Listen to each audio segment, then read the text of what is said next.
Hi, I'm Dr. Jenny Doke-Kerns, and I'm going to be your instructor for the Women Writers Literature class this semester. I want to take a little bit of time to go over the syllabus with you really quickly and some of the structure of the course.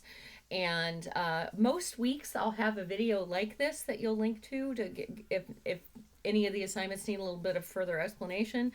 But I think that I encourage you, I should say, to reach out though if you have any questions or need any additional guidance as you're doing these things. Forgive me, I've got some doggos in the background, but they like to appear whenever I'm on camera, it seems. Um, this is my home office. My main office is on the West Campus at DMAC, and I'm more than happy to meet with you in person if you'd like, if you're local, and very, very happy also to have Zoom meetings with you. In fact, that's one of the options. We have one opportunity for extra credit in the class, and that is if you set up a meeting with me. So, and it could just be a 5-minute Zoom meeting, and I will actually, you just let me know when you're available. I'll send you the Zoom link. I'll make it super, super easy.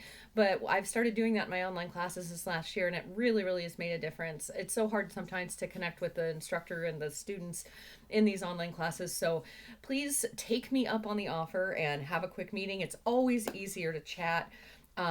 Like if you do end up having some trouble or need some help, it's always nice if you've already created, a little bit of a connection with that person first, or at least have introduced yourself. So highly recommend.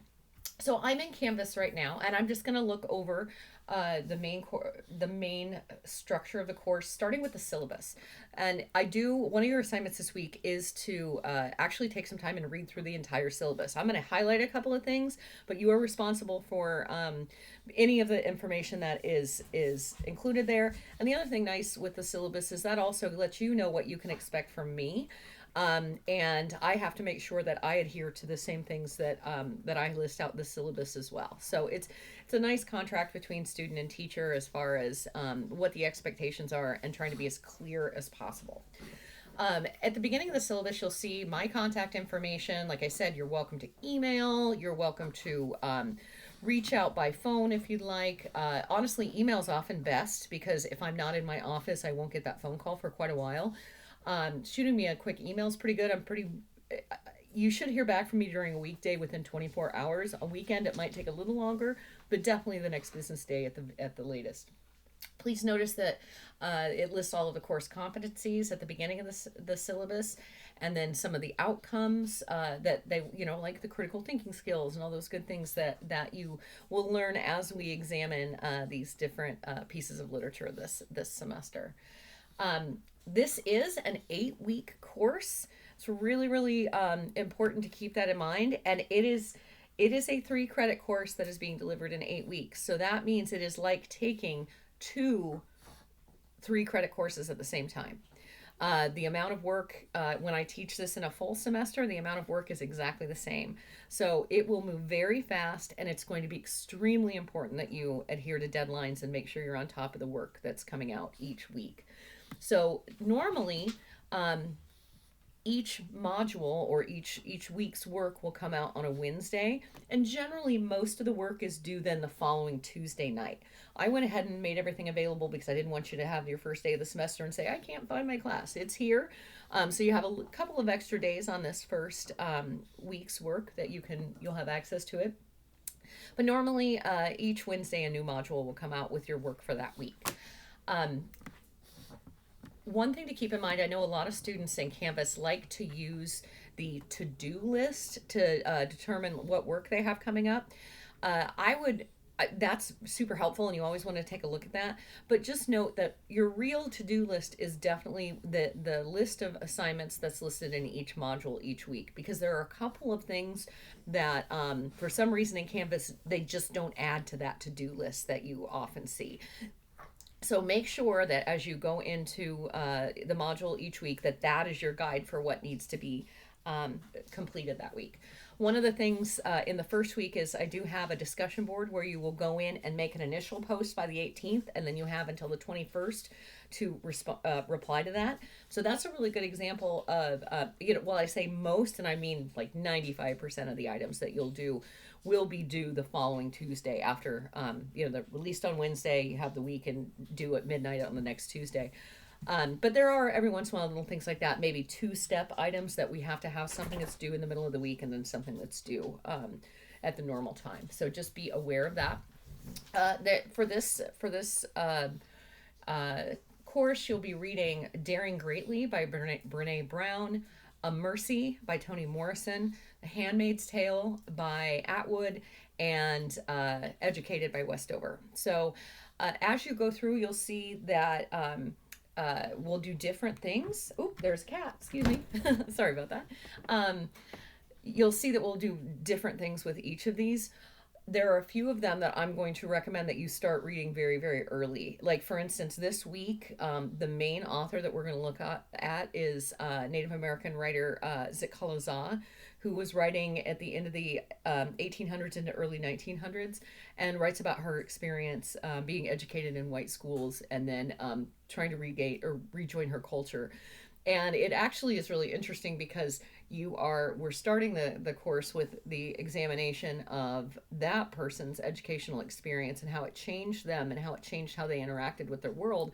And then at the end, you're also going to be reading Educated, which is a very, very has many of the same themes. It's someone who came from a survivalist family. They didn't believe in schools, and then eventually she ended up going to school, and that really, really changed her view of the world and her relationship with her family. So really, really interesting themes as we go through this about the way that the effect of education and how it can change you and help you grow. Going forward here, let's see. As I said, 8 weeks of class. It's going to go by really fast, so make sure you're on top of things. The grading scale is here. You'll have some regular reading journals that you'll respond to each week. And for the most part, basically, your weekly assignments and your writing journals are about 40% of your grade. Your literary analysis paper, which you'll do over that book Educated that I mentioned, that is 20% of your grade. There's unit tests for each of the large pieces that we read.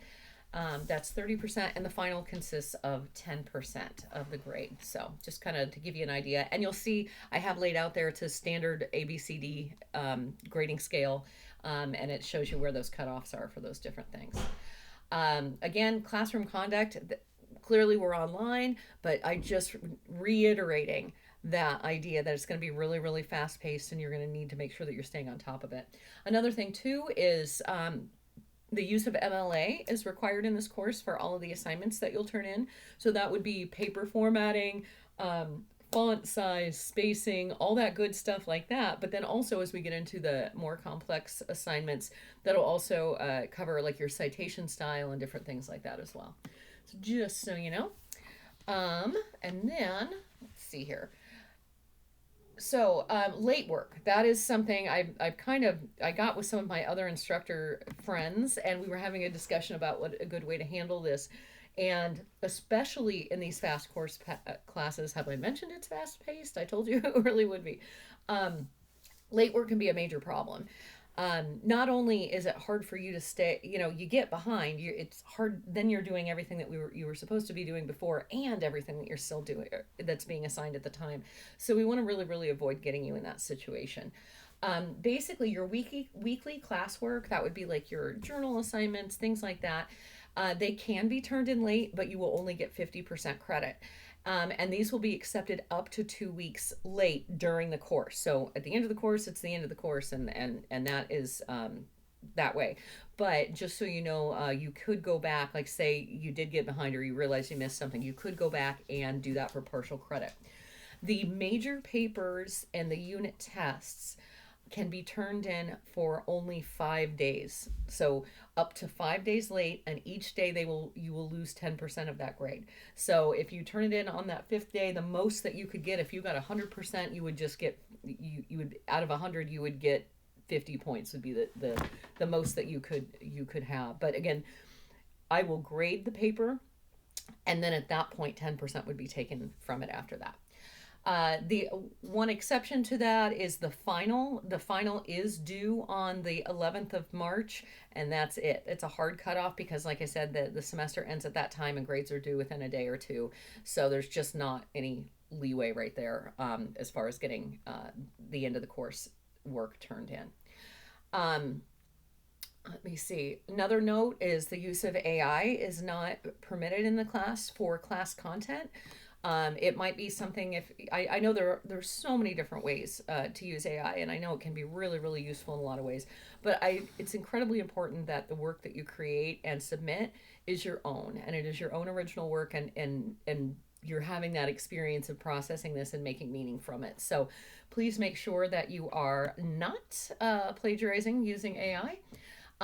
Then also going on that basically you have at the end of the syllabus what you have in almost all of your other syllabi, and that is information about academic misconduct, about accommodations and disability services. If you have any questions about that kind of thing, please reach out to me. I've been a disability services coordinator or liaison several times in my time at DMAC and helped students connect with the accommodations they need if they do have a disability, or just and sometimes those disabilities are things that you might more traditionally think of, like maybe there's a visual or a hearing disability or a learning disability, but it can also be things like anxiety and other issues like that. So please make sure that you are reaching out if you need help. I'm happy to help you connect with the services that you need. Other things in here, the anti-discrimination policy, all that good stuff. If you have any questions about any of that, please don't hesitate to reach out and let me know. All right, I'm going to pop into our first module right now and just kind of run through really quickly what you'll be doing. Like I said, I want you to spend some time with that syllabus, read through it. That way you know exactly what you're working with on this. Your week 1 overview of those assignments. Let me bring that up here quickly. You're viewing this video, hopefully. That is the first thing. Again, spending time with the syllabus, viewing some videos on historical and social settings for women writers prior to and at the end of the 20th century. So getting a little bit of, that's kind of that same time period that Zikala Zaw was writing. So it's going to give you a little bit of historical context for her work. There's some lit terms I want you to look up and submit. There are handouts there are PDFs within the module that have the work of Zikala Zaw, and that's how you'll access those. There'll be a weekly reflection, and there is also as I mentioned, an introduce yourself discussion board for this week. That way you can go in and hopefully you'll be interacting with other students in the course of the term. So hopefully you guys can get to know each other a little bit there. And then I'm going to recommend, since you don't have as much reading in this first module because it's just these smaller handouts that I'm sharing with you, I would highly recommend that you start getting into Educated. You're going to need to have that book pretty much completed within the next couple of weeks. That way you can start working on that literary analysis. And also it will again, you don't want to wait till the very end. I will say that book is fantastic, and I think that most of my students really, really enjoy it. I know when I read it the first time, I could not put it down. I almost missed a stop on a subway in DC when I was reading that. So really, really good book. Highly, highly, I think that you'll find it really interesting. One of the things that you are reflecting on this week is something that is that you may or may not have thought of, but this course used to be called Women's Literature, and now it is called Women Writers. And I will allow you to speculate some on why that change has happened, but as you can imagine, it's silly to think that there is a literature that is just for women. And we certainly don't look at literature written by men as being men's literature. That's just literature. So the idea is that while we may be focusing on female writers, oh hi, one of my puppies wants to say hi. While we may be focusing on female writers in this term, the literature is for everyone, and everyone has something to learn and gain from interacting with it. So hopefully you'll have a little bit of fun reflecting on that and introducing yourself. Also, again, like I said, if you take that opportunity for I think I mentioned, let me make sure that I am though. You do have that extra credit opportunity. If again, reach out to me, we'll get that set up. And and I'm happy to answer any questions you have. And sometimes some of these meetings literally take like 2 or 3 minutes. If people feel pretty comfortable, they don't have a lot of questions, they just want to say hi and introduce themselves, I'll ask you things like, sometimes a lot of the students may be high school students. Some of the students are adult students who are coming back for the first time after a long time. So it's been really interesting to me to learn more about you guys and what brings you to our class. So that is pretty much the overview. If you have any questions, don't hesitate to reach out. Again, I really recommend email. That's probably the quickest way to get a hold of me. I do teach face-to-face classes on Mondays and Wednesdays, pretty much all day. So you may not get asked at the end of the day. I'll be answering all the emails that you would get that I've gotten during that day. Tuesdays and Thursdays, I am actually tutor in the Academic Achievement Center on the West Campus. So you can access me many, many different ways and many different times. And as I said, if you do need help and you can't get to campus, that's fine. We'll do a quick Zoom meeting and I'll try to answer any questions that you have. So that is all I have for you today. I hope you guys have a lovely semester and please don't hesitate to reach out. Thank you.